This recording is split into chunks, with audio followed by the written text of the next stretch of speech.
অন্তর্বর্তীকালীন সরকারি অবৈধ সরকার হিসাবে। It is the part of politics. আমাদের আন্দোলন জনগণের আকাঙ্ক্ষা তুলে ধরার জন্য আমরা আলোচনার টেবিলে নিষ্পত্তি হওয়ার জন্য আশাবাদী। আমরা নিরাশ নই। দাবি পিআর মানতে হবে। 70% লোক সার্ভেতে বলেছে পিআরের পক্ষে। কমিশনে 31টি দলের 25টি দল পিআরের পক্ষে। আপনারা বলছেন পিআর খায় না, মাথায় দেয়। আপনারা বলছেন যে দেশের লোকেরা ভোট ইভিএম বোঝে না, তারা পিআরও বোঝে না। কোন রাজনৈতিক ব্যক্তিত্ব সম্পর্কে লেখনা বলতে পারে না। আমরা চ্যালেঞ্জ দিচ্ছি, গণভোট দিন। পিআর পক্ষে আছে কি বিপক্ষে আছে? জনগণ যদি পিআর মানে তা আপনাদেরকেও মানতে হবে। আর জনগণ যদি বিপক্ষে যায়, আমরা যে বাস্তবিকতা মেনে নেব। কিন্তু কেন আপনারা গণভোটকে ভয় পাচ্ছেন? ভয় পাচ্ছেন কেন?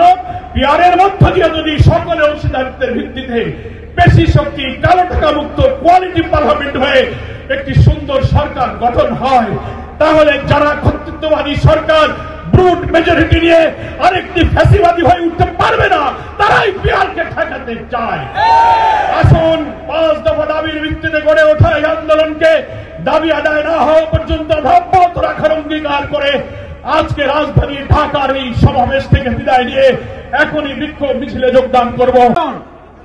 73% মানুষ পিআর পদ্ধতির মাধ্যমে নির্বাচন চায়। অন্তর্বর্তীকালীন সরকারের প্রধান কোন কারণে 73% মানুষের আকাঙ্ক্ষাকে পদদলিত করে পছন্দ মতো একটা রাজনৈতিক দলের নির্দেশ বাস্তবায়ন করতে চাচ্ছেন, আমরা তা বুঝতে পারি।